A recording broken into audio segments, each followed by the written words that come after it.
Good morning, and welcome to the White House Conference on Women's Health Research. President Biden established the first ever Gender Policy Council, which I've had the privilege of leading, with a simple but powerful directive to put women and girls at the heart of everything his administration does. And under his leadership, that is exactly what we've done. From historic reforms to address violence against women and girls, an issue that President Biden has championed since being a U.S. Senator, to fighting for women's economic security, to expanding access to child care for working families, to combating the maternal health crisis, and lowering drug costs for millions of women with Medicare. There's so much more that could be said about the Biden administration's historic achievements, but suffice it to say, there is no greater champion for gender equity and equality than this president. And that brings us to today and the progress we've made already through the White House Initiative on Women's Health Research, which the President and First Lady launched just over a year ago. As those here gathered know all too well, women make up half the population, but for far too long, women's health research has been underfunded and understudied. To close the research gaps and pioneer the next generation of discoveries, the President and the First Lady set out to fundamentally change how we approach and fund women's health research. Since the initiative began, the Biden administration has prioritized women's health research like no prior administration. And I want to take a minute to acknowledge my federal colleagues in this room who made this progress possible across the initiative's 15 constituent agencies, and in particular, Dr. Monica Bertagnolli, the director of the National Institutes of Health.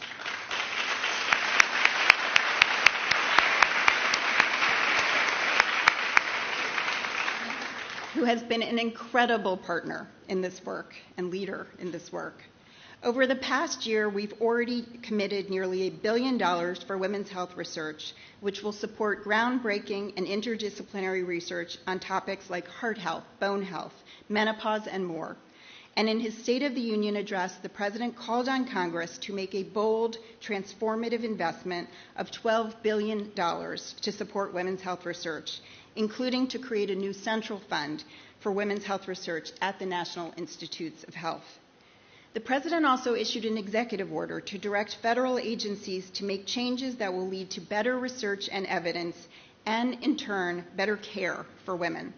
As just one example, agencies have strengthened their research and data standards to ensure that women's health is being considered at every point in the research process, from grant applications to data analysis to reporting.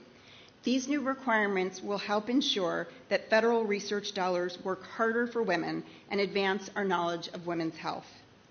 In his executive order, the President also encouraged agencies to prioritize research on women's midlife health because he knows we need to do more to address research gaps on diseases and conditions that are more likely to occur after menopause, such as rheumatoid arthritis, heart attack, and osteoporosis.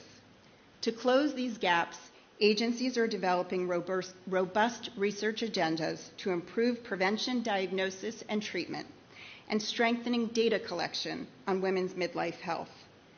We're confident that these new investments and the policies we've put in place across the Biden administration will contribute to future research breakthroughs, new treatment guidelines, and ultimately better health care and outcomes for women. I'll close by saying thank you to the Milken Institute for their partnership on this important conference, and thank you to all of you who are gathered here today. As I look around this room, I see so many trailblazers who've been fighting to advance women's health research for generations and for the next generation. It's your commitment and your work that have advanced the field and brought us to this moment of opportunity. Together, we'll continue to improve the health and lives of women everywhere. Thank you.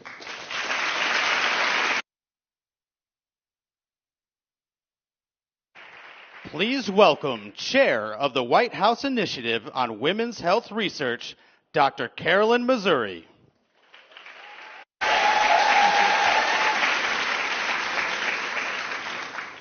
Good morning. Thank you. It's a pleasure to be with you today. to thank you and all those who have made the work of the White House Initiative on Women's Health Research possible, to celebrate the far-reaching collaborative work of the initiative, and to bring greater clarity to the enduring commitment to carry this work forward and to the opportunities that are before us now. I came to the White House as a clinician, a researcher, and the founder of the Interdisciplinary Women's Health Research Center at the Yale School of Medicine. And I've directed that center for 25 years. Over those years, thanks to the efforts of many, including people in this audience, colleagues across the nation, and those who came before us, women's health is now a recognized field of scientific study. It spans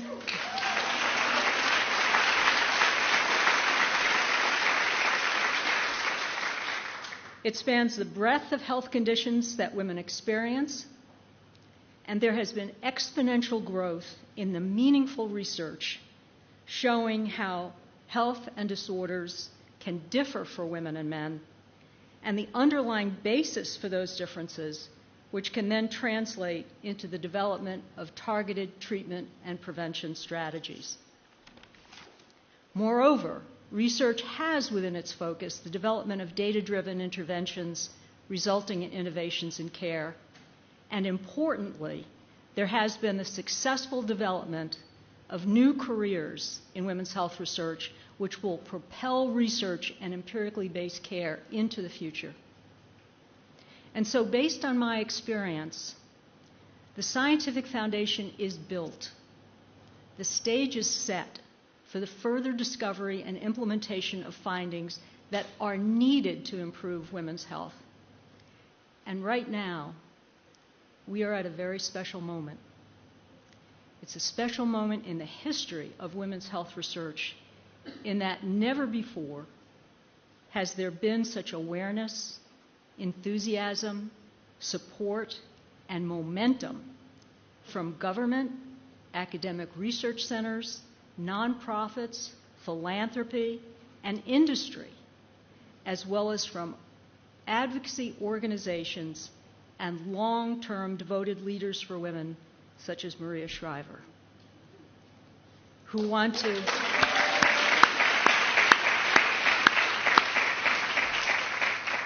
all want to remedy the gap in knowledge on the health conditions that affect women uniquely, differently, and or disproportionately than they do men.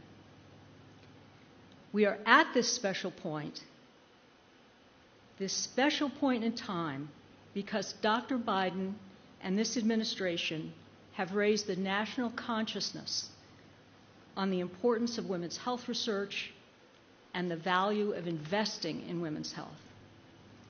From listening sessions to lab tours at research institutions across the nation to speaking directly with women and innovators, Dr. Biden has heard firsthand about the health concerns women face and the research that can address these concerns when we invest in women's health. Since the President launched the initiative, the First Lady has led the way. The result has been a comprehensive federal effort to spur innovation in women's health, to ensure that federally funded health research works harder for women, and to encourage mission-driven partnerships across sectors to close research gaps in women's health. And now, we have the opportunity to build on the initiative's momentum and invest in ambitious new research, generate clinically relevant data, and develop and implement the needed groundbreaking treatments for women. If we grow the scope and depth of women's health research, women's lives will improve, families will benefit, and the nation will thrive. In closing, I thank all of you for the work that you do and for caring about the health and lives of women. Thank you.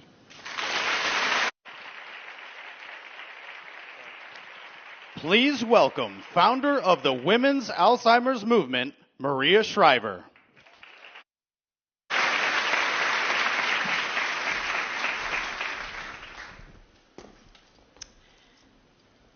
How beautiful does this room look, and how beautiful does everybody who's in this room look on this day.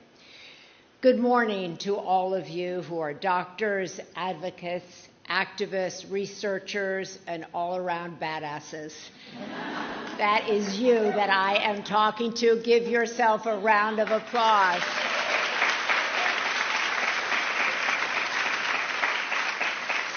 This morning, may we all take a moment to celebrate the extraordinary accomplishments of the groundbreaking White House initiative on women's health research that was launched just 1 year ago. In 1 year, everybody in this room kicked butt. This is indeed a moment to celebrate, to give thanks, to acknowledge all that got accomplished, because everyone had a vision. They had a vision and a purpose that was larger than any one person.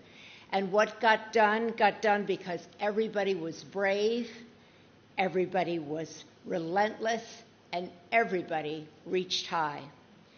What got accomplished was and is historic, starting with the fact that as you heard earlier, not until this president and this first lady did we ever have a White House mandate regarding women's health research.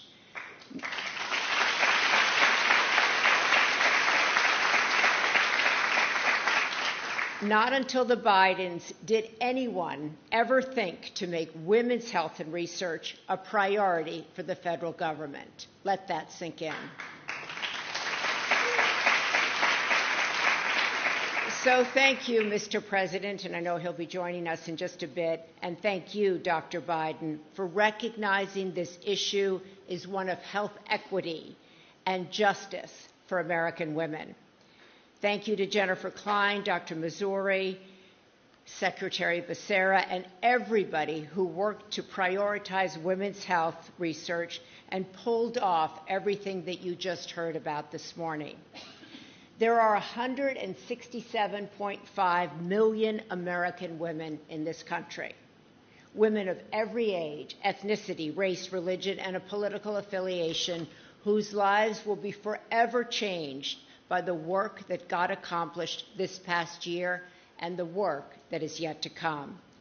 Let us remember that the commitment to change the future for women's health started here, inside this House, that has the promise and the potential to impact the world. You know, every time I walk into this house, I think of my mother, Eunice Kennedy Shriver, and she loved this place for a whole host of reasons, but she understood the power and the possibility that it holds. She knew better than most that those who live here matter. What they're interested in changes our nation. It changes the conversation that our nation has, and most importantly, it changes lives. She always told me, Maria, do not be afraid to go to whoever holds the power if you really want to get something big done. And that's why I went to Joe Biden.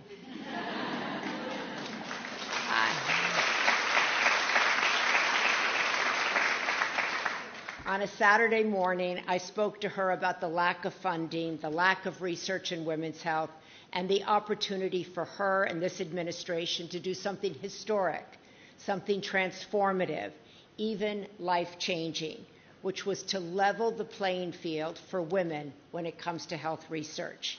And she took it from there, and in record time, coordinated the biggest revolution in how women and girls in this country will have their future physical and mental health needs met.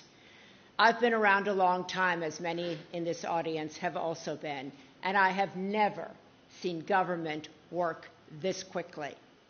You in this room are part of this historic undertaking, this seismic transformation in women's health. And every single person in this room knows what is at stake moving forward. Without our health, we cannot work, we cannot parent, we cannot be caregivers. And we also recognize that everybody in this room is one diagnosis away from a life-changing moment that could jeopardize the very communities and the families who depend on each and every one of us. I really hope that this effort to prioritize women's health expands way beyond our government. I hope that every tech founder, philanthropist, innovator, scientist, researcher, every elected official in this room and beyond joins in this clarion call for justice and equity. As you heard this year, the President also called on Congress to pledge $12 billion towards the future of women's health research. That's what it will take, he said, to bring us to parity, to get the women in this country the answers that they and we need in order to make sound, informed healthcare decisions that will save lives. What else will it take? It will take all of us working together to build something new. Women all across this nation of all faiths, races, and political persuasions will need to tell our stories, and we will need to demand justice and fairness for women and girls. You know, when I was First Lady of California, I often invoked the Roman goddess Minerva, not just because she was on the California state seal, but because she was a goddess of wisdom and she was a warrior. Minerva knew when to put on her helmet and fight, and she knew when to take it off and talk about compassion and justice and wisdom. I believe every single woman in this country is a Minerva who can and will fight for something way larger than herself. Minerva vanquished everything she set her brilliant mind to. And I believe moving forward, this effort will take all of our brilliant minds and our open hearts as well. It will be hard, no doubt about that, but it will galvanize the best among us. It will spur us into action and prove yet again that reaching for the stars is within our grasp. There is no doubt in my mind that we will make good on this pledge to continue to transform women's health. No doubt in my mind that we will be able to show women across this nation that they are valued, that they are worthy, that their lives matter, and that their stories are real. We women do brave, hard things because we recognize that brave, hard things are what create a more just, a more tender, and more loving world. Emerson once wrote that what lies behind us and what lies in front of us are tiny matters compared to what lies within us. So today, I hope we can all tap into what lies within us and light it on fire. Thank you very much, and thank you, Dr. Biden. Please welcome Executive Vice President of Milken Institute Health, Esther Krofa.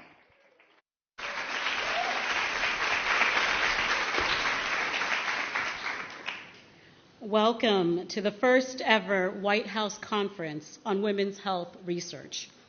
This conference was organized in collaboration with the White House Initiative on Women's Health Research and the Milken Institute to advance health research and discuss how to continue making progress on improving women's health.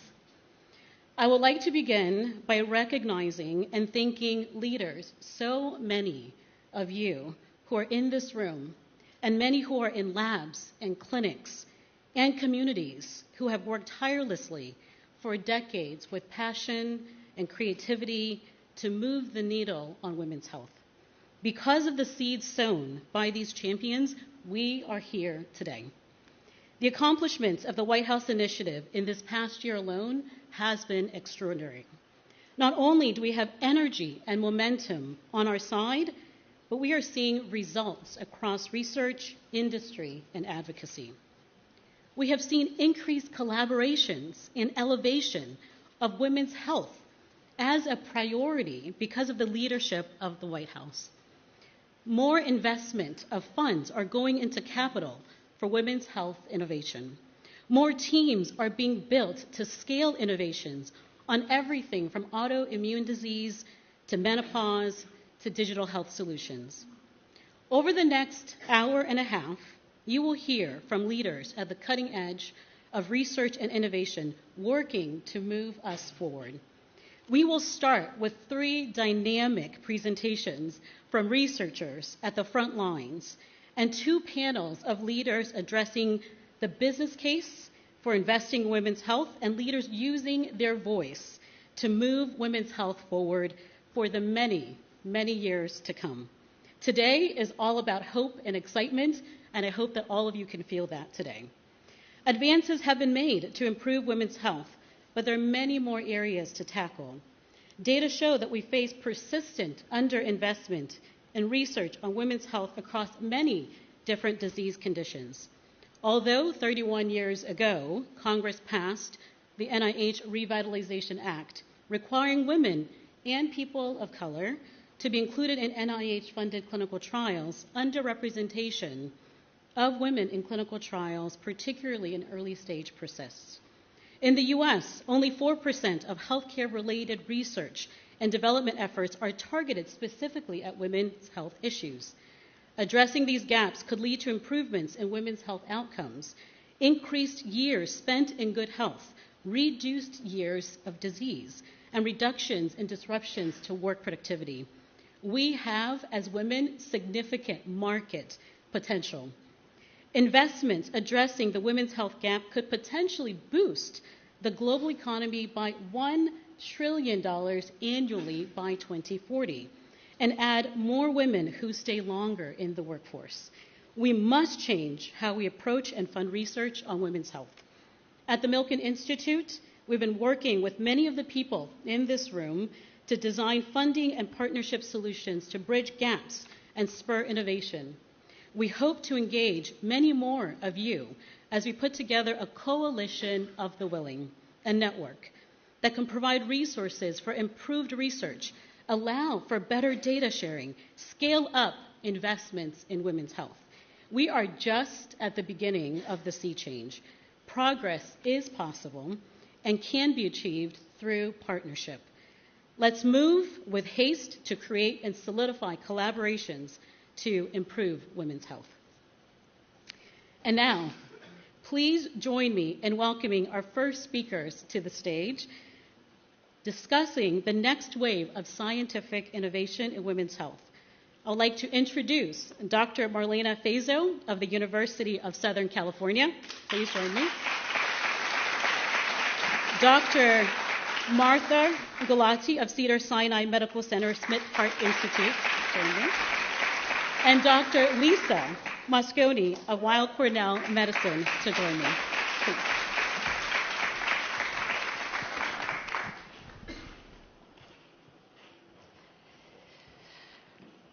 We have been able to walk on the moon for decades, yet women are still dying from nausea and vomiting of pregnancy. Nausea and vomiting affects approximately 70% of all pregnancies and leads to 23 days of missed work. It costs $2.2 billion a year in the United States. Hyperemesis gravidarum is the severe end of the clinical spectrum and leads to 60 missed days of work. We now know that it is also associated with adverse outcomes, including preterm birth, increased risk for preeclampsia, postpartum depression, PTSD, and with children, it leads to increased risk for neurodevelopmental delay and autism spectrum disorder, and even smaller brains at age 10. It's not surprising because of the severe nutritional deficiencies these women face during pregnancy. In 1999, I suffered nausea and vomiting so severe I could not eat, drink, or move without violently vomiting. I'd lay completely still on my back. I couldn't even get up to go to the bathroom. It was torture. My doctor put me on 7 different medications at once, but nothing helped. I was given IV fluids and eventually a feeding tube, but it was too late, and I miscarried at 15 weeks gestation. During that time, my doctor told me that I was exaggerating my symptoms for attention. So after I recovered, I decided to devote my life to finding the cause of hyperemesis gravidarum.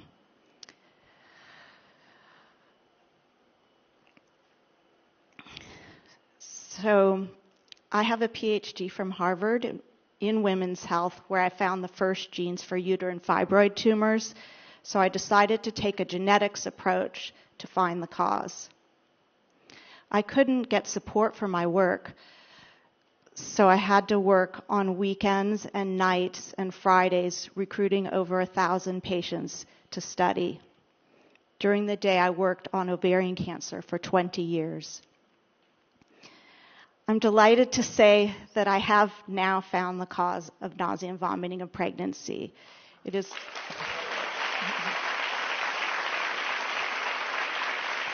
Thank you.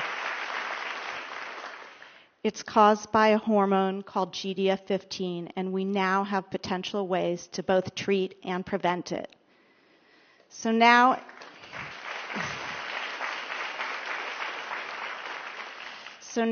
it is all hands on deck. I'm working to open women's healthcare treatment centers, first focused on hyperemesis gravidarum, so that women can get compassionate care rather than what is currently happening, which is that they go to emergency rooms, waiting on the floor, nauseous for hours, to get treated with IV fluids, sent home, only to have to return again. I'm also working with pharma to develop a drug for hyperemesis and working to do a strategy to test a strategy to prevent hyperemesis gravidarum. I'm eternally grateful to Dr. Biden for shining a much-needed light on women's health, and I know it will improve the health of people for generations to come. Thank you.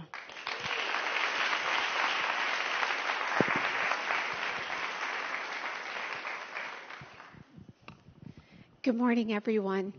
I'd first like to thank the First Lady and the President for inviting us all here today. I am Dr. Martha Galati, and I'm a cardiologist and the director of the associate director, of the Barbara Streisand Women's Heart Center at Cedars-Sinai in Los Angeles, California.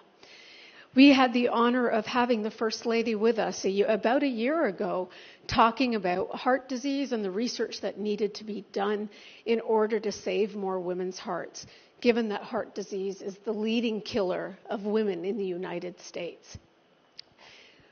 I'm here today to tell you about the progress that has been made in just a short 1 year's time, and of course, the work that we need to do.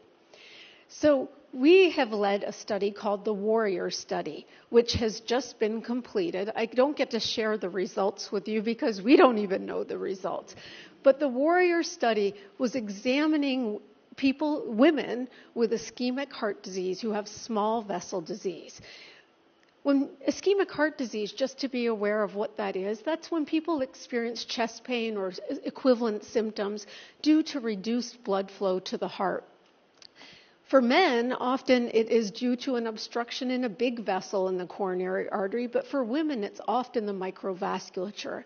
And we don't have any guidelines telling us how to treat that small vessel disease, despite it being such a common problem, partially because we've excluded women from so many of our cardiovascular trials. So this study that we did a randomized trial to determine what is the optimal medical therapy for women with small vessel disease who are experiencing such severe symptoms. And in a short few months, we will have the Warrior results available to you all. There's also been other progress. We published recently, in this last year, a paper examining the effect of physical activity on death and death from cardiac causes. We were able to study the National Health Interview Survey, which is from the CDC.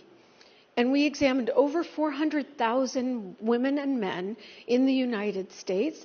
And our findings demonstrated that for every minute of exercise, actually women benefited more than men. So for once, we have good news in the cardiology world that women did do better, and maybe one day the guidelines will actually represent different amounts of exercise that we're being told to do. We don't always have to be like little men. So that's some of the work. There's been some exciting developments related to preeclampsia or hypertension during pregnancy and identifying how it affects future risk for cardiovascular disease.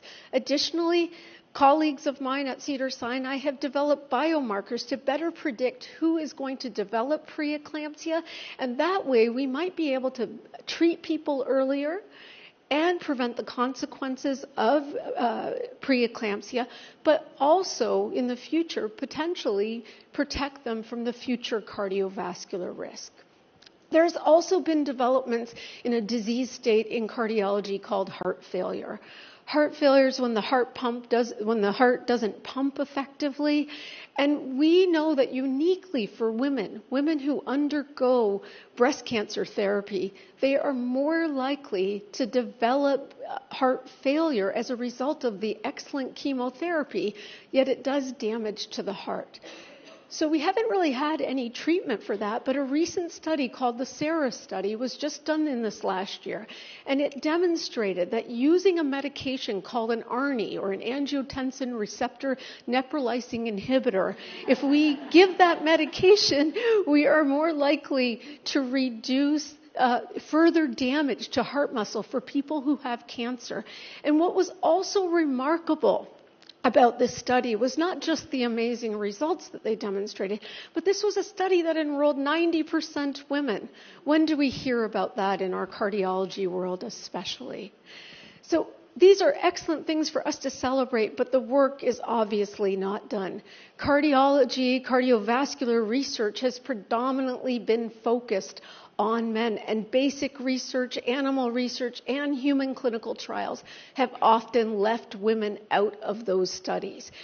So we still have to do further work. When we think about women's health, we need to think beyond the reproductive organs and think about the entirety of the woman and how we want to keep them safe. The initiative by the First Lady not only is going to save hearts, but it's going to save women's lives. So we thank you from the bottom of our hearts.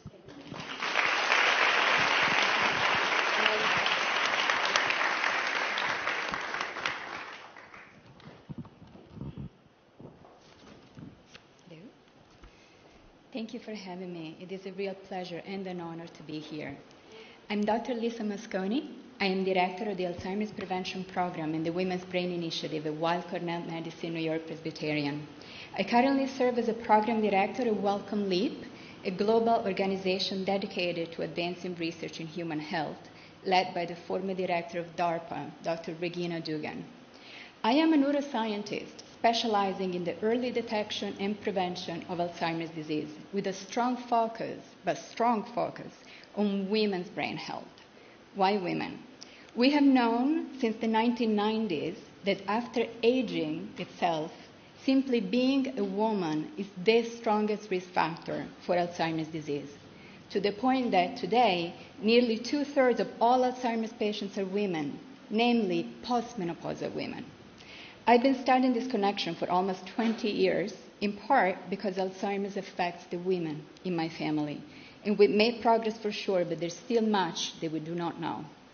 What we have learned is that women's brains age differently from men's brains, and menopause plays a role here. As a society, we associate menopause with the function of the ovaries and the end of fertility, but in reality, menopause impacts the brain just as much as it does the ovaries. Hot flashes, night sweats, insomnia, depression, anxiety, brain fog, memory lapses. Those are all neurological symptoms that come from the ways that menopause changes the brain. We have also learned that so-called sex hormones are brain hormones too. And estrogen in particular is a neuroprotective hormone that literally shields the brain from aging and from disease. So when estrogen declines, the brain enters a window of vulnerability during which the risk for Alzheimer's can increase. Now, to be clear, all women go through menopause, but not all women develop Alzheimer's or dementia. So the real question is, what keeps us healthy and what makes some women vulnerable instead? So what we have learned is that the longer reproductive span and the longer exposure to estrogen throughout life may protect against dementia, whereas estrogen deprivation, especially following early or induced menopause, has been linked with an increased risk. We have also learned that there is a connection between Alzheimer's and menopause hormone therapy, which we need more research to fully clarify. But I will say this. About 130 million American women use some form of hormone therapy, whether birth control, menopause hormone therapy, endocrine therapies for reproductive cancers, and yet we have never been able to directly measure the effects of these therapies in the brain. Never. This needs to change. We and others have done several studies mapping the impact of menopause and hormone therapy on the brain. My team and I, in collaboration with Dr. Roberta Diaz-Brinton, who is here today, have been looking at alterations in brain structure, function, energy metabolism, which you can see there in the slide, brain connectivity, and overall biochemistry. And we are indebted to the NIH, NIA, to Maria Shriver, to the Women's Alzheimer's Movement, and everyone who supported our work. But these are only the first steps. Today, menopause remains one of the most under-researched, under-diagnosed, under-treated, and underfunded fields of medicine, and so is the care of women's brain health overall. It is my hope that with more research, being a woman will no longer be a risk factor for Alzheimer's disease, and that my daughter and the next generations will have answers and effective solutions. And so I will close by noting that we owe women centuries of research. Thank you so much for your time.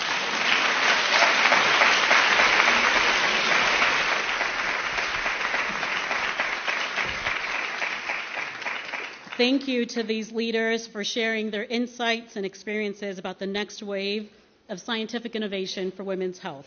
We will now take a brief moment to set up the stage for our panel discussion on the business case for women's health. Thank you very much.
Trish Stroman of Boston Consulting Group, Dr. Jyoti Gupta of GE Healthcare, Jess Lee of Sequoia Capital, Stephanie Sassman of Genentech, and Dr. Johanna Grossman of the New York Stock Exchange.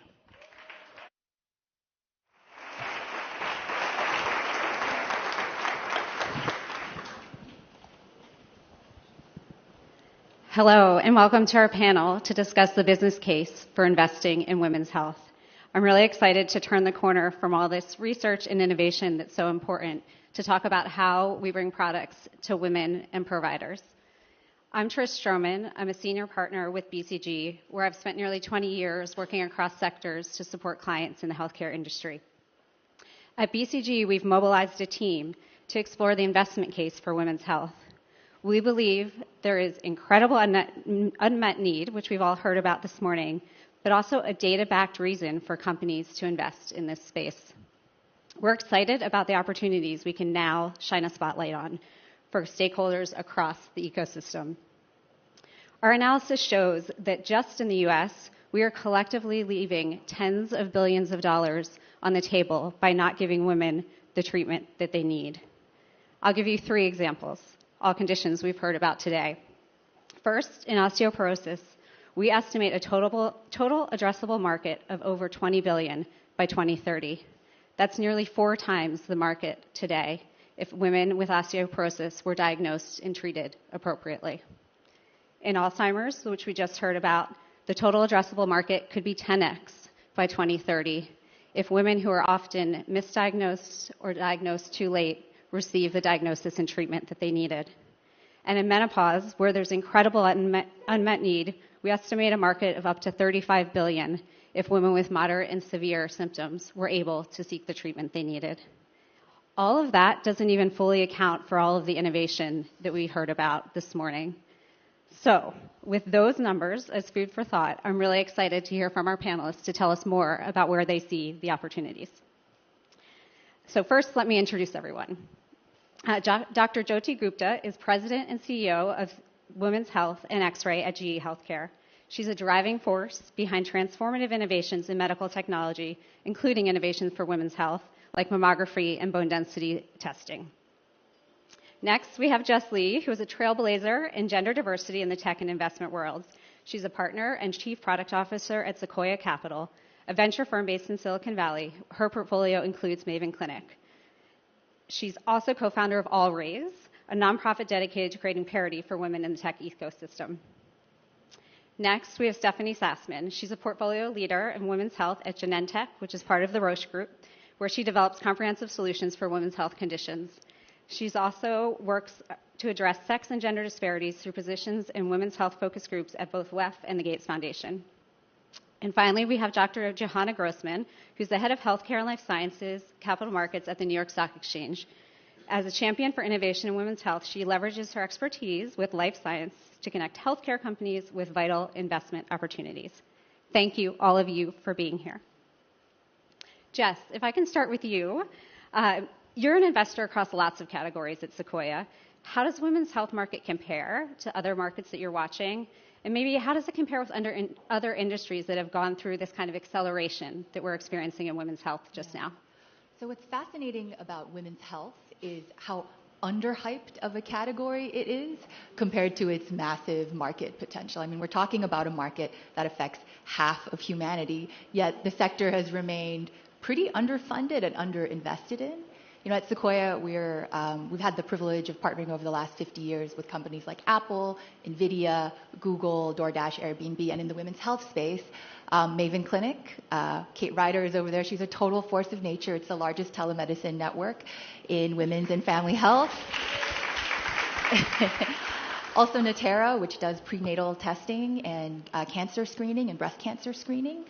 But what we found is sometimes the most underhyped sectors are the best places to build very large businesses. That said, it does require pioneers, trailblazers.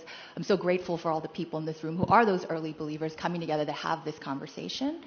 I also think some of the most obvious markets are sometimes hiding in plain sight. And the reason they're hiding in plain sight is actually tied to the demographics of the people in power. And so venture is an industry that is, when I started 8 years ago and when Kate started the company 10 years ago, I think venture was 7% women. Today it is, I think, 17% women. And so the conversations have started to change. And when Kate was first pitching rooms full of men, I think they just didn't quite relate, didn't quite see what we here, I think, all see as an obviously large market.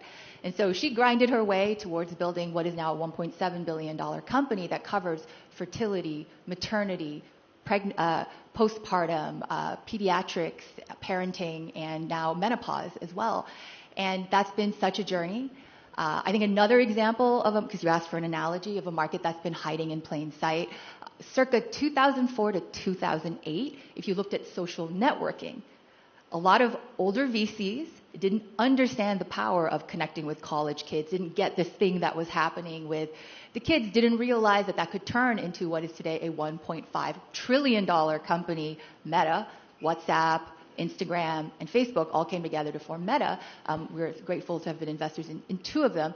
And it's just very obvious now that venture capital firms should hire young people to stay on top of the Gen Z trends and what's happening in order to make sure they catch these investments. And similarly, I think venture firms are realizing they have to hire women who will see these opportunities. But it does require pioneers like Kate and many of the people in this room to be funded, all your scientific research. We should talk after this.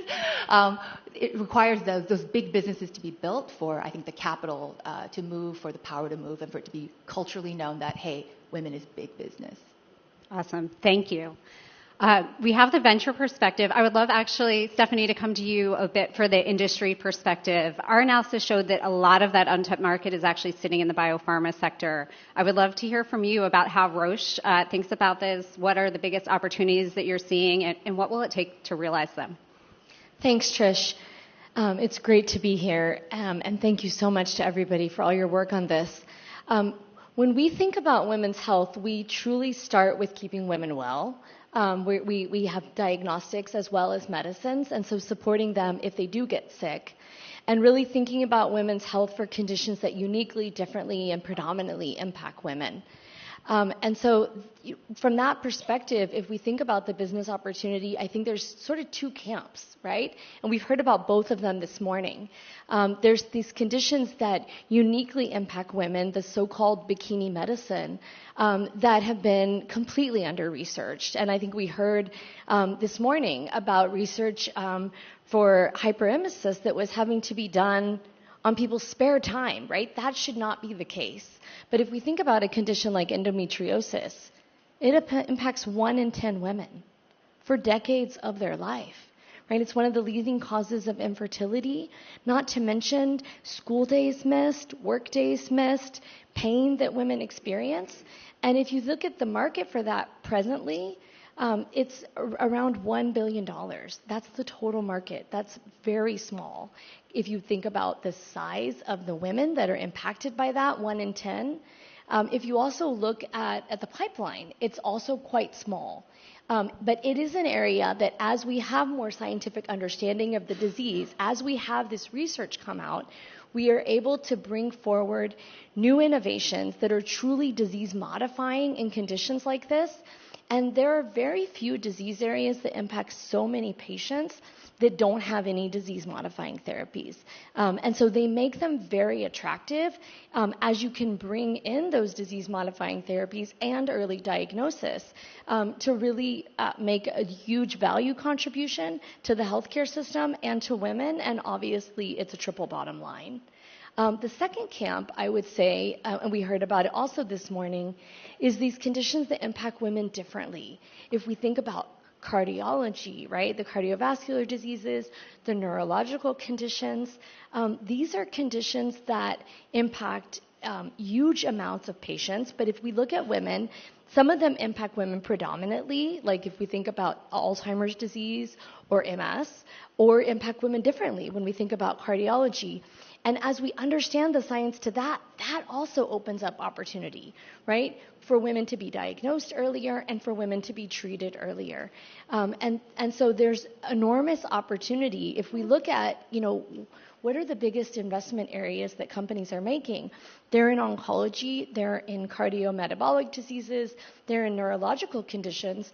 And right now, obviously, we heard that there's imbalances in really understanding sex and gender. But when you can understand sex and gender, you can bring forward differentiated products. And those differentiated products will create an enormous value. And the value will be for patients, but it will also be for our economy. And that will be a value for the system. And so there's tremendous opportunity in those two camps. And I would say that the research and the things that we're investing in are really what helps to unlock that. Great. Thanks so much, Stephanie. I love making that connection from the research to the opportunities for companies. It's so important. Jody, if I can come back to you, misdiagnosis or just lack of diagnosis is at the heart of a lot of the challenges we've talked about, both for women, but also to unlock these markets. I would love to hear from you where you see opportunities in the diagnostic space, and what will it take to realize them? What are some of the challenges? So in the diagnosis space, lots and lots of different areas of opportunity. I'd say one sort of on the digital AI side, the second would be in precision medicine, and then the third in early screening and detection. And so maybe I'll give a few examples.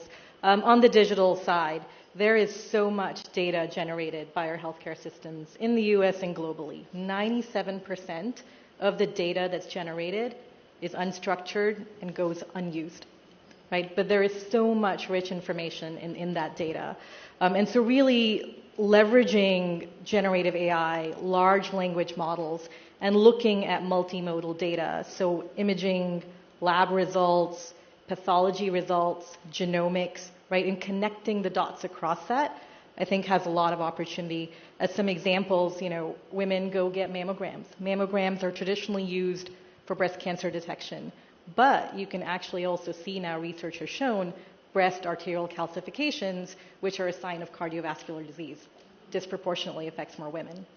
I used to be in ophthalmology before. Retinal imaging can potentially provide you early indicators for Alzheimer's disease. Again, disproportionately affects more women, right? A lot of women don't go and get their DEXA scans for bone density, but you may go get an X-ray if you broke your leg, or you may go get a CT scan for something. There is data that shows a CT scan or an X-ray can provide bone density information, right? So opportunistically. And these are just a few examples. But if you think of all the data that exists out there, and to your point, things hiding, in this case, perhaps not in plain sight, but there is so much information hiding in the data that is already existing. And so leveraging new tools like Gen AI to unlock, I think can have a rapid impact. On the early detection and screening side, I think endometriosis has been, and just pelvic health in general, has been very, very underserved. Again, hiding in plain sight. MRI is used traditionally. It's been around for decades. It is a great tool to be used for detecting endometriosis. There is no real great non-invasive solution out there today. Usually you have to do surgery. Same goes for ovarian cancer, uterine cancer. There aren't many tools. MRI exists in plain sight. It just hasn't been adopted. And so we at GE Healthcare have done a partnership now, a research partnership with UCSD, where we're creating protocols and basically an atlas and a database to say, how can we use advanced imaging techniques and bring them to the masses to detect endometriosis and other pelvic health diseases. And then precision medicine, I think, is one, to your point, what's innovative and exciting. I think extremely exciting. Radiopharmaceuticals, which are very, very targeted and can help you detect and show up on an image exactly what's happening. I think that is sort of the heart of precision medicine, getting the right diagnosis and the right treatment to the right patient at the right time. And really, radiopharmaceuticals, I think, is a new area that's rapidly growing. We're seeing it for Alzheimer's. You can detect beta amyloid plaque in brain. We're seeing it for coronary artery disease. We're seeing it for estrogen receptor breast cancer. So that is one area that I personally and us at GE Healthcare are very excited about. And I think the new CMS rule allowing for now separate payments for nuclear imaging agents, I think, just unlocks a lot of potential. And as a result of that, we're seeing a lot more investment in that space. And then lastly, care delivery, right? How we deliver care. In breast cancer, when a woman goes for her screening exam, if she has to be called back, it can sometimes be weeks before she gets her next appointment to go for the next imaging and then to go for the biopsy and then potentially get a result. We've seen data show it can be as high as 30 days. In some countries, even longer. And so this concept of how do you do sort of a same-day diagnosis or one-stop clinic where you can get your screening and your diagnosis and your biopsy all in one day to reduce the time from a month to just a couple of days. It's sort of another way to sort of get to the early diagnosis.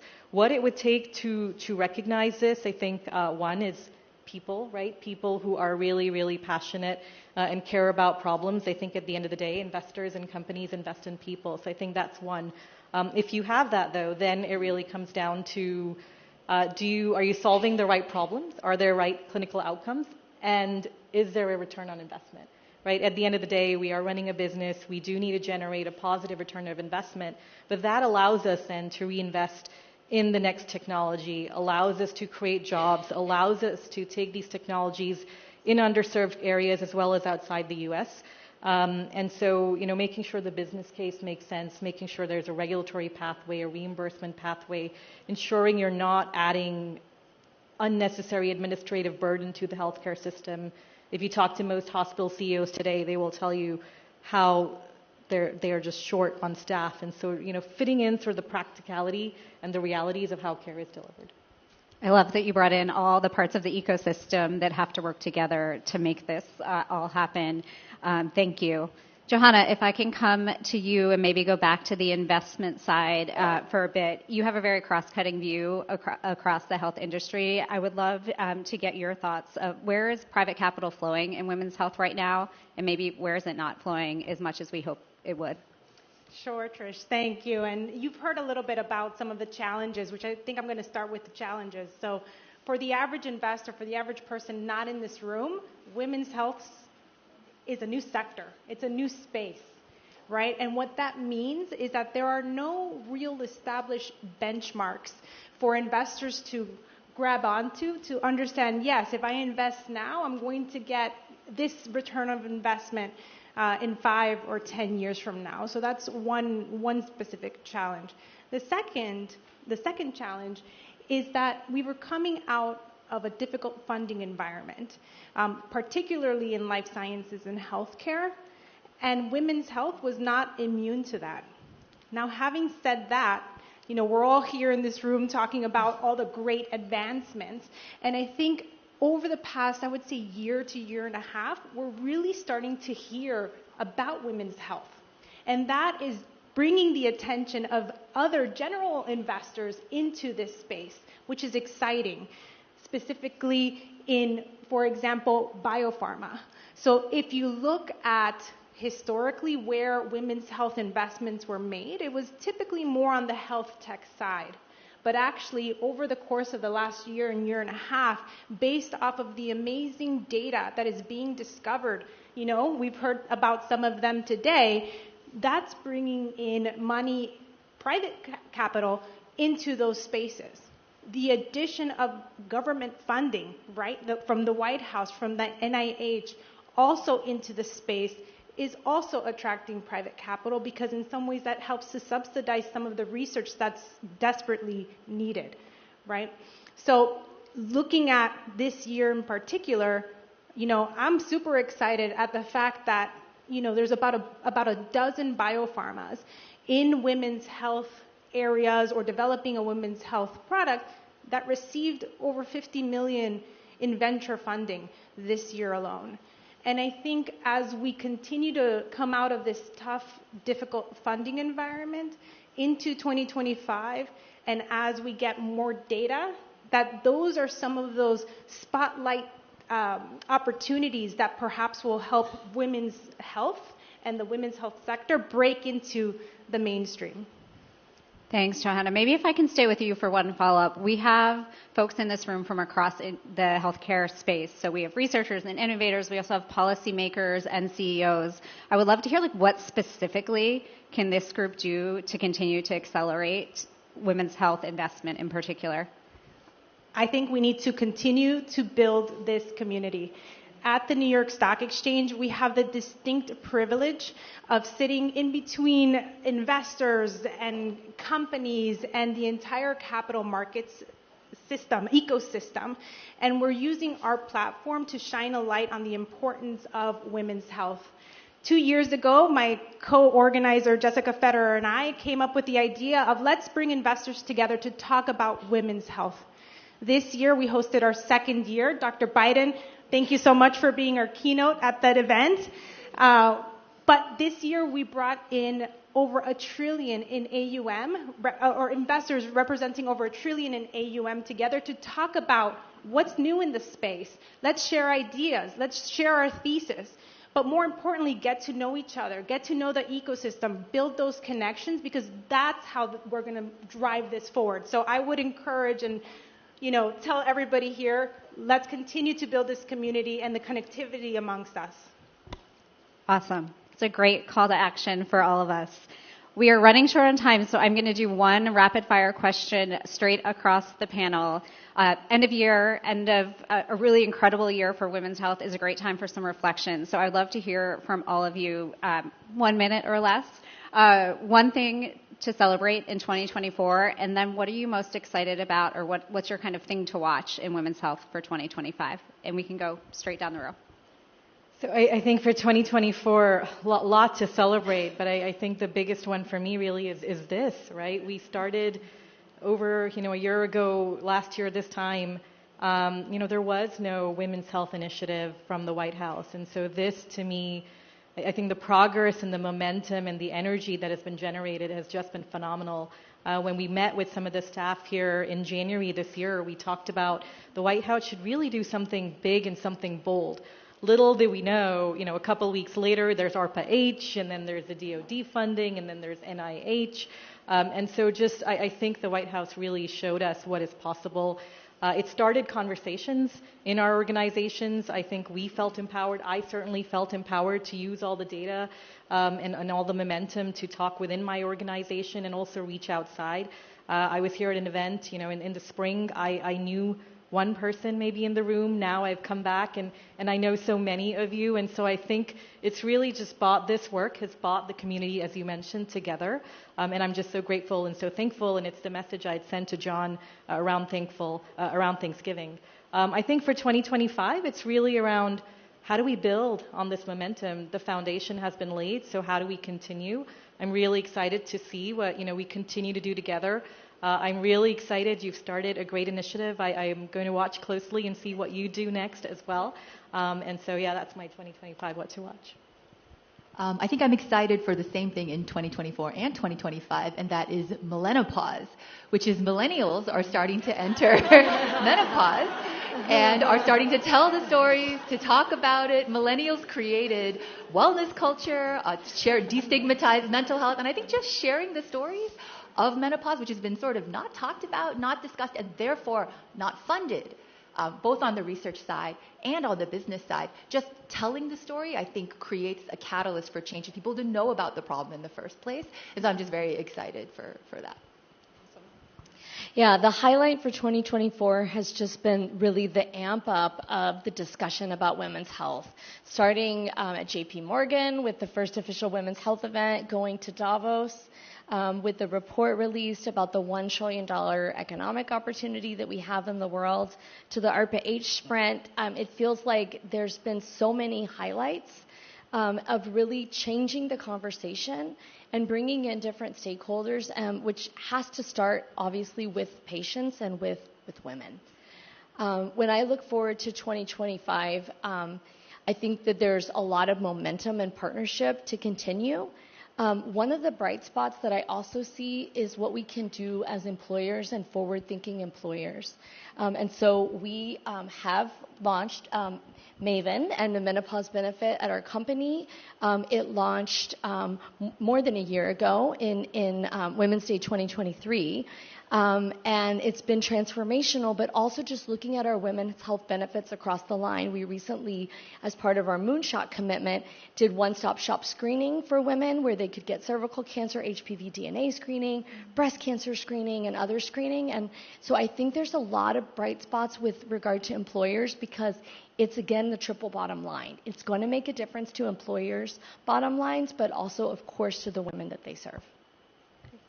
All right, to add on to everything here, I have to come up with something new, but something that I'm actually very excited about is the collaborative that WHAM has created of multi-billion-dollar funds to help drive investments in women's health. So that's definitely one. And then for next year, selfishly, I'm very excited to host our third annual Women's Health Investor Summit at the New York Stock Exchange. And I hope to see many of you there. Awesome. Well, thank you all. It is so great to have you and to really continue this conversation around investment. I think I am most heartened to see just such alignment between meeting the needs of women and also real market opportunity, which means we can make this happen. And we've coined a new term. I wasn't expecting that out of this panel, so I'm taking Melanopause with me today. For that. So that's it for us. Thank you, everybody.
Please welcome Liz Plosser of Women's Health, Nancy Brown of the American Heart Association, Robin Arzone of Peloton, Linda Goler-Blount of Black Women's Health Imperative, Dr. Elizabeth Komen of NYU Langone, and Joanna Strober of MIDI Health.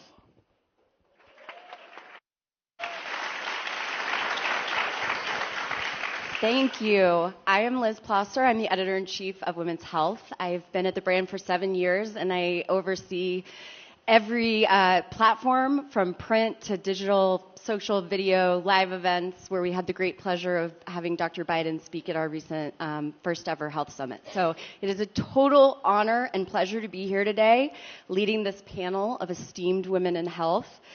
We have with us nonprofit leaders and advocates, philanthropy and business leaders, communicators, and I am so excited to unpack with each of you the roles that you play and the path forward for women's health.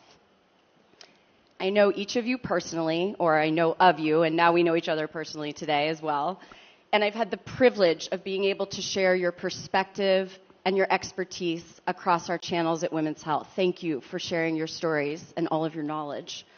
I want to begin by asking each of you to share with us your why. Why are you here today? Why is women's health so important to you personally? And we'll begin with you, Joanna.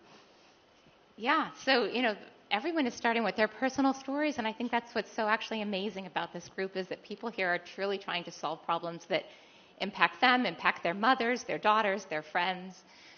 For me, it was very personal. I was around 47 and at the top of my career, and I stopped sleeping. And we all have that experience, or many of us, actually everyone probably will, where you go and it's amazing how everyone goes through menopause. So what happens, you stop sleeping. You wake up in the middle of the night and actually your bed might be soaking wet. You kick your partner out because you need their side of the bed. And then you go to work the next day and you're tired. And then you start experiencing brain fog and you start forgetting client names and it starts being very stressful.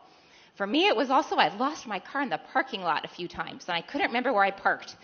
And I found it so anxiety provoking, and that was impacting me at home. It was impacting me with my family. It was impacting me at work. I started thinking, wow, can I continue? I have this great career. Can I continue doing this if my body is giving out on me? I also had seen 2 grandparents go through Alzheimer's, so I was scared of that and very concerned that would happen to me.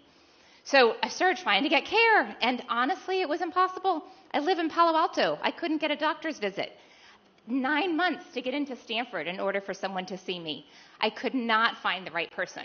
I went to a primary care doctor. They told me sleeping pills, but said I could only take them once in a while because they're addictive.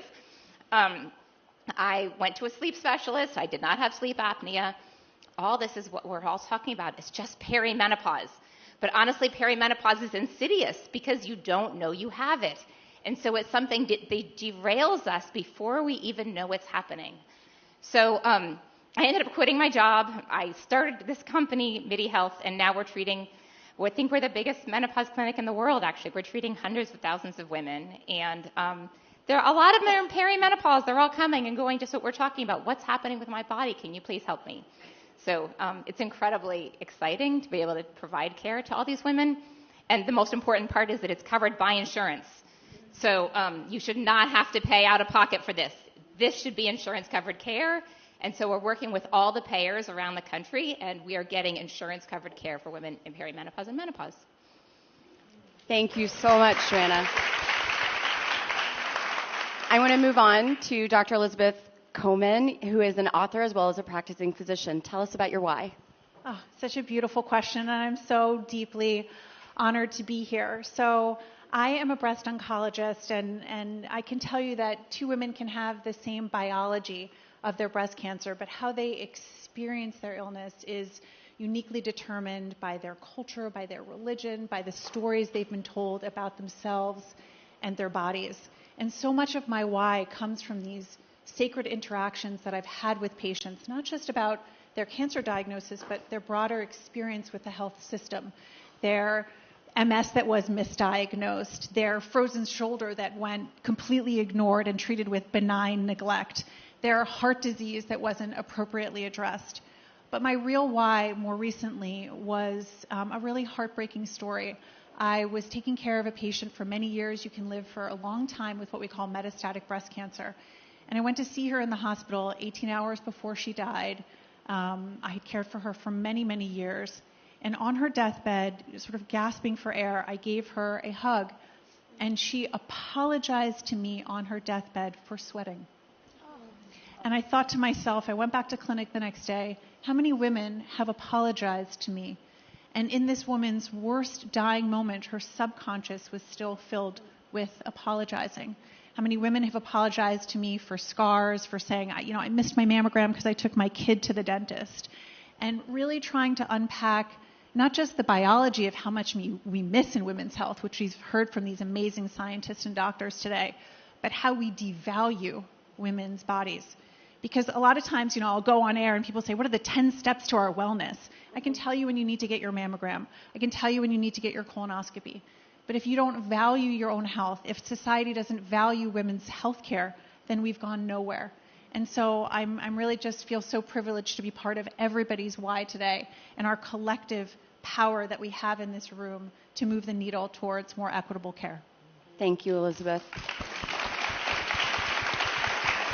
Linda Goler-Blount of the Black Women's Health Imperative. Will you share your why with us? Yeah. And I just want to add my thanks. This is an amazing event. Thank you for hosting this. My why, we all have a personal story, but I'm also an epidemiologist, so I tend to bring data to my why. We've talked about the value of women's health, and we talk about it at the really big level, trillions of dollars. But if women had optimal health, it would actually increase corporate earnings by 15 to 20%. Now, I run a nonprofit. My job is not to make money for corporate America at all. But income and poverty are very closely associated with health, as we know. And black women, despite being overrepresented in the workforce, tend to have lower pay and have higher rates of poverty. So what we see is they tend not to get the standard of care, and they tend not to have the kind of access, and they're certainly not represented in research, and we'll talk about that. But my why also comes from looking at the women that we serve every day, my own family. So my daughter, highly educated, high resource, preterm birth is the thing we read about all the time. And she had access to every kind of care, and yet this happened. So if a woman with 3 degrees and a high income can't count on getting the standard of care, might get her breast cancer missed or misdiagnosed, might be ignored when she's complaining about not feeling well after having a baby. If it happens to her, then it can happen to anyone. So my why is to make sure that doesn't happen. We can do better, we know better, and it's incumbent upon us to make sure that we all prevent that and that we all get the standard of care that we deserve. Thank you.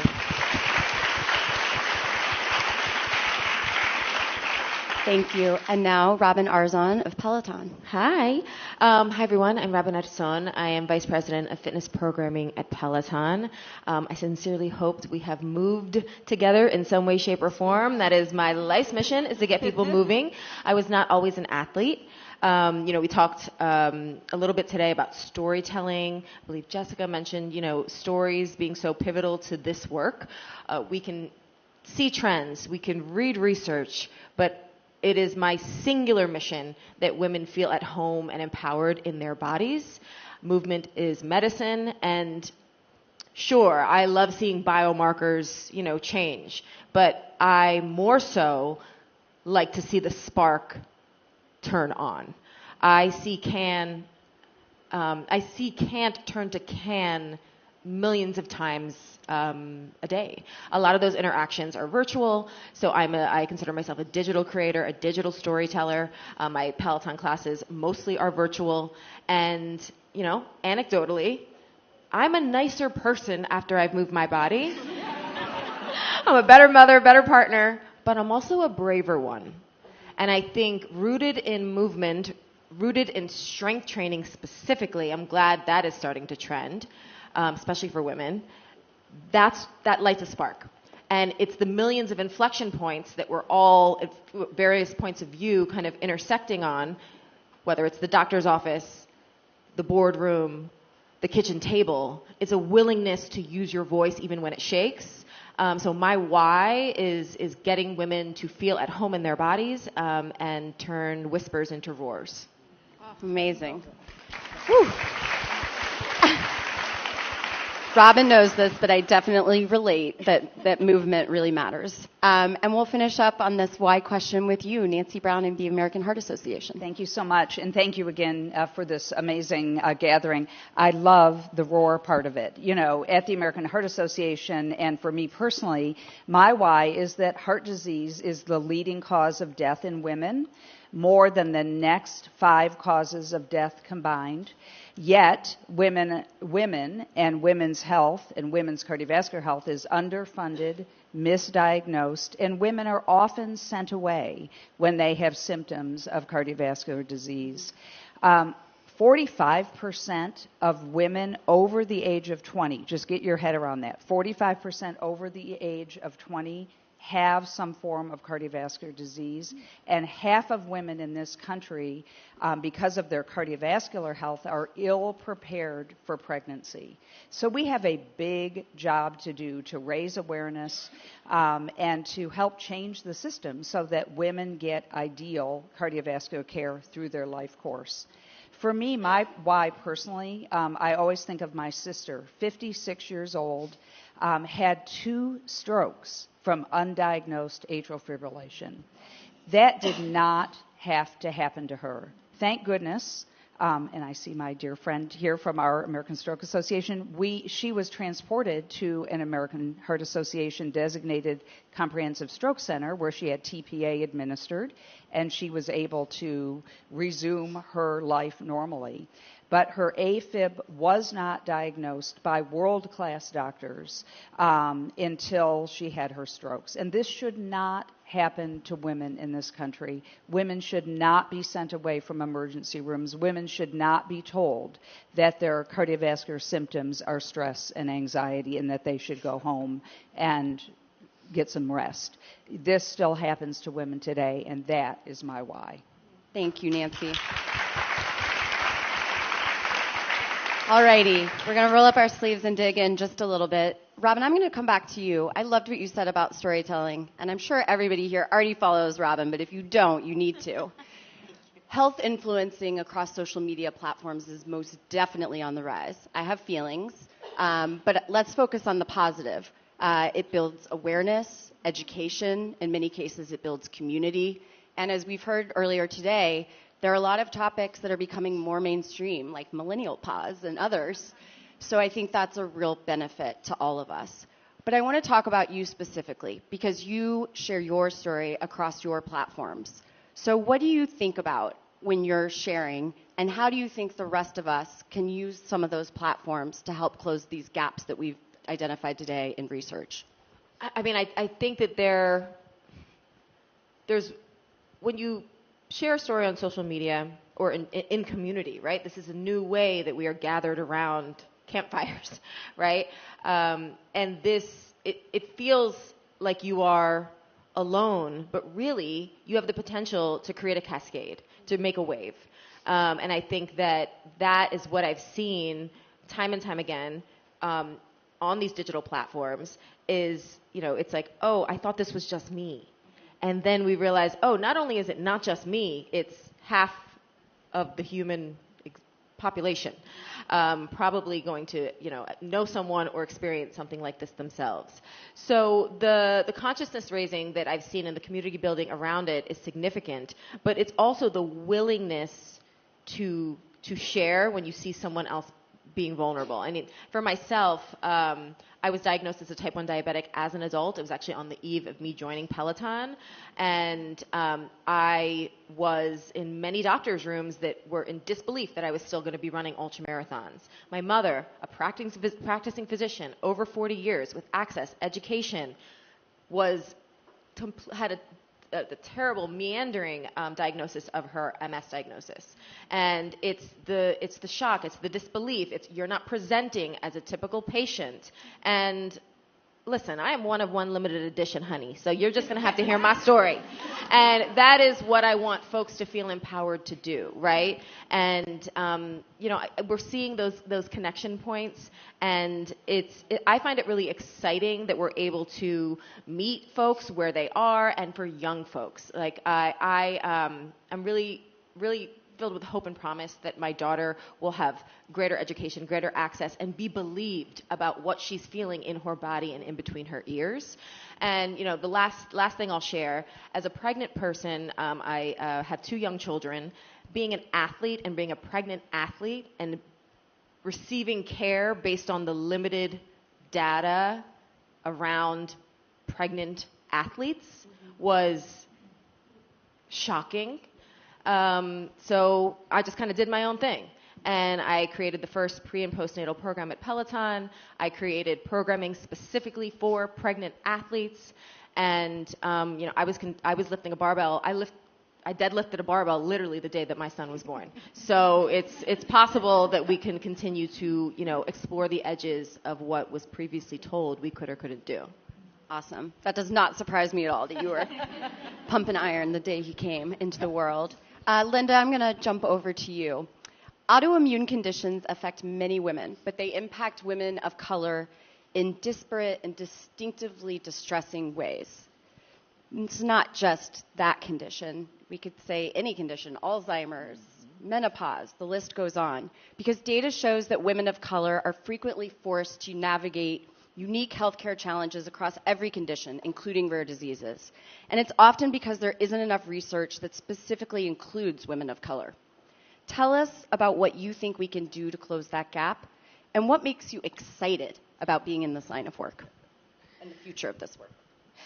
Okay, I love optimism. I am the eternal optimist. I have to be.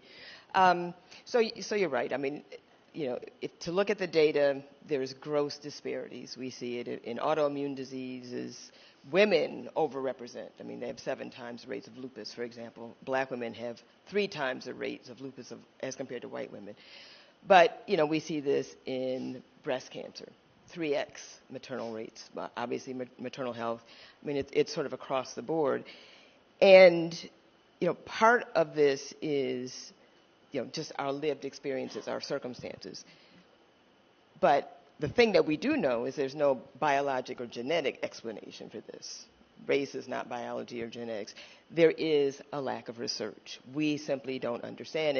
And for rare diseases, as you mentioned, a black family with a child who's got inexplicable symptoms will wait on average 7 to 9 years longer for a diagnosis as compared to a white family, just to find out what it is. We have someone in our group who was 52 when his cystic fibrosis diagnosis came in. I mean, that's almost unheard of.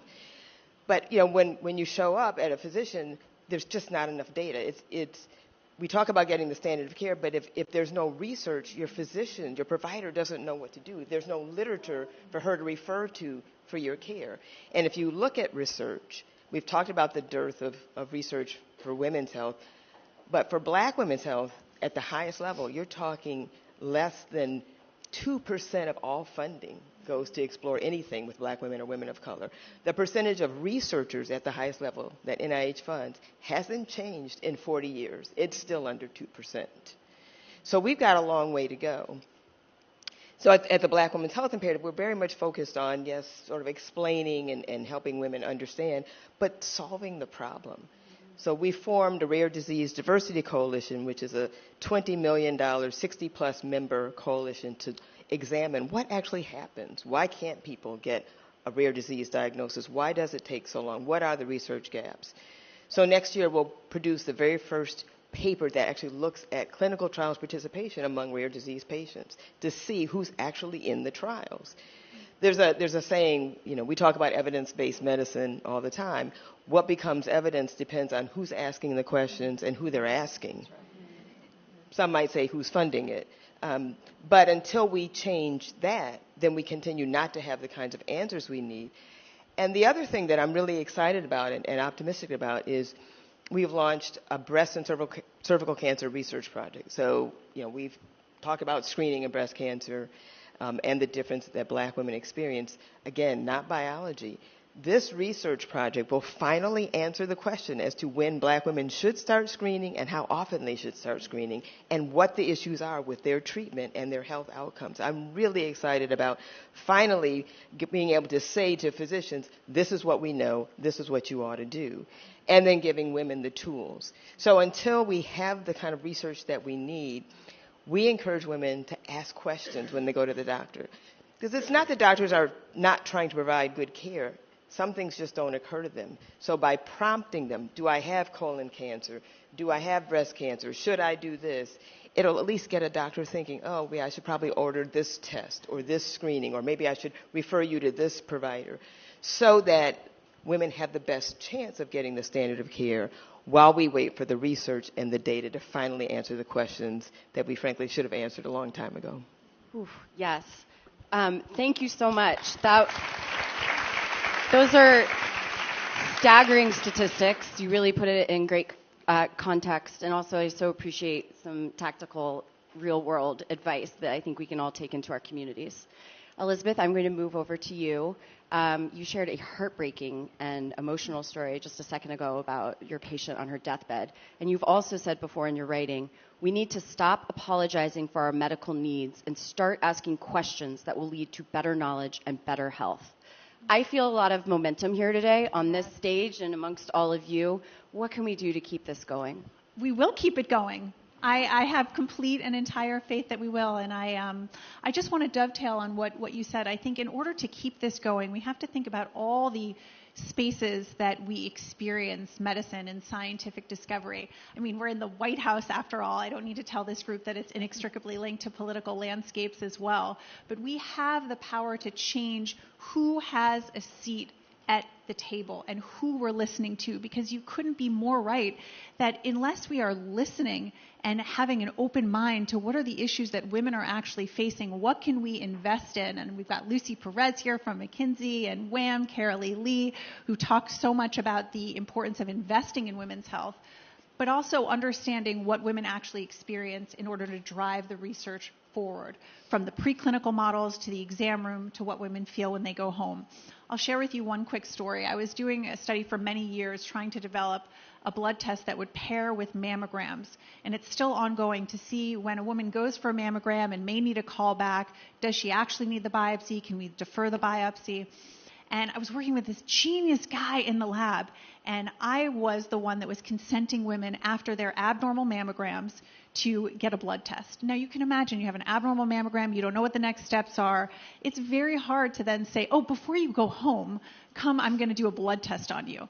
And the guy in the lab, this genius, was so frustrated. He goes, what's the big deal? It's like an x-ray, right? And I kept trying to explain to him, this is a really scary experience. Yes, you're a genius, but you need to understand the framework and context within women are experiencing this. And it wasn't until years later that his wife went for a mammogram that he said, my God, I really had no idea. So we need to change who is doing the research and have a diversity of spirits and expertise and backgrounds so that we are as inclusive as we should be. And I just want to give a shout out to Robin in straightening her crown for all of us and empowering all of us in all sorts of spaces to find power and strength in movement and our bodies. You've changed my life. Elizabeth. And I probably would not be here and I would not have written my book had you not told me to straighten my own crown. So thank you. Amazing. I love it. Thank you for sharing that. Joanna, I'm going to pop over to you now. MIDI Health. I am a huge fan. You really stepped up at a time before the world had finally woken up, which I believe they have today. At this point, the world realizes that 100% of 50% of the population really? goes through menopause. I know. Can you believe it's it? not a niche market? I know. And it sounds almost,